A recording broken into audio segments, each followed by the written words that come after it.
You ever bought a new system and just wanted one of the games from the previous generation on there?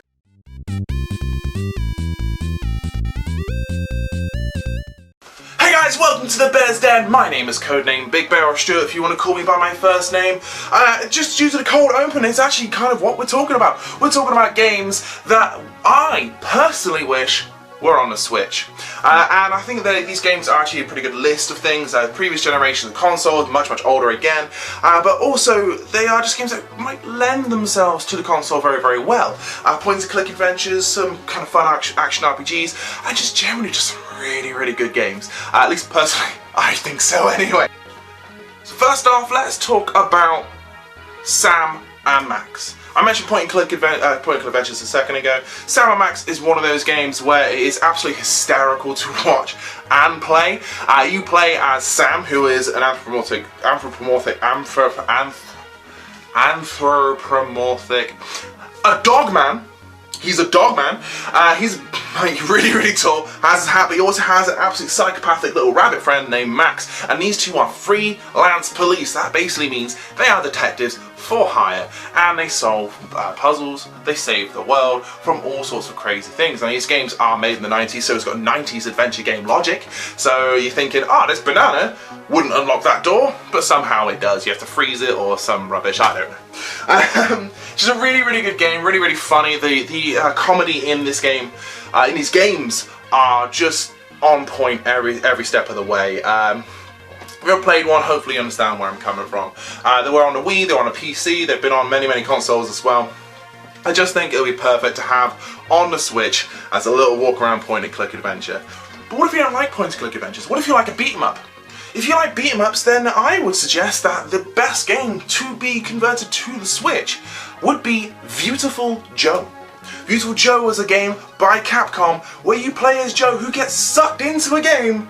Not a game, he gets sucked into a film to save his girlfriend. In fact, it's his favourite set of films starring his favourite hero, Captain Blue. He gets all sorts of cool powers where he can slow down time and speed him up, punch bullets out the air, and he's all like, hey, how did he do that? Henshin a go-go, baby! Not gonna do that again.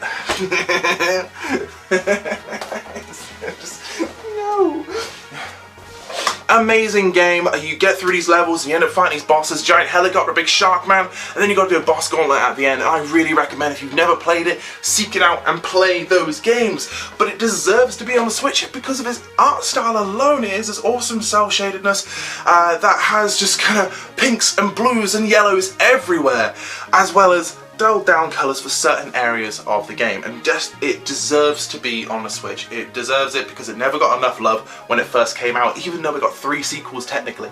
It had Viewtiful Joe 2, it had Viewtiful Joe something on the DS, I don't remember the name, and it had Red Hot Rumble, which is like a Smash type game, which was just very cool and very fun, but no one ever played it, so I never really got to play it with anybody else. So it's one of those. Now, I did mention point and click earlier again. Yeah, it's one of those. I'm going back to that because a game that deserves to be on it again, in fact it should be just 3 games on 1 cartridge, minimum, is the Monkey Island games.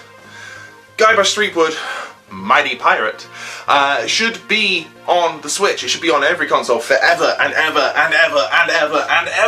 because Guybrush is the best. If you've never played Monkey Island, it's written by Tim Schafer. It was one of those Lucasfilms adventure games, and it was honestly a classic from day one. It is just such a great game that's full of wit and charm, where you have sword fights by basically, you don't really sword fight. One of them, for instance, is you fight like a dairy farmer, or how appropriate, you fight like a cow, and he moves forward because he wins that whole thing. But you have to rhyme, or you have to outwit and get the joke and get the right retort, and it's just so good and so funny. And then you have Stan waving his arms around, selling you boats and coffins in the second one. So you need this game. This game needs to be on Switch. Personally, that's where I think it should be, and it just belongs there. It truly does. I'm going to stop talking about point-and-click adventures now, though. I really am, I promise. Because the next game is... Did I scare you? The reason I tried to do that is because the next game I'm going to talk about is Dead Space. I told you in the first video I would talk about Dead Space, and it's probably going to be a lot. I'm so sorry for this. But I mean, just look, Dead Space Extraction right there, that is a on-rail shooter. yeah, an on-rail shooter using Wii remote controls. You could easily do that on a Switch, no problem. But Dead Space 1, 2, and 3 need to be there because they are just great games. 1 and 2 are just amazing. The first one. Dead Space 1, 2, and 3 also deserve to be on this console because they are amazing games. Atmospheric, full of amazing music and amazing sound. A really cool story, a great protagonist. He starts yapping and some people don't like that so much in the second game, but you know, one of those, it doesn't really matter. There's an amazing amount of lore to these games as well. You have... Ooh, how many games do you actually have in the Dead Space series? You have Dead Space 1, 2, 3, Extraction, Extinction, and Kindle Fire. Oh, wait, 1, 2, 3, Extraction, Extinction, Kindle Fire. 6 games in this series you could easily put on a cartridge. If you put all that on one cartridge as well, you could add the little motion comic that in a comic book form into the box. That'd be amazing. I'd buy that. I'd pay a lot of money for that. I would pay a lot of money for that. Please, EA, give me Dead Space on Switch. Just do it. I should really calm down a little bit, shouldn't I?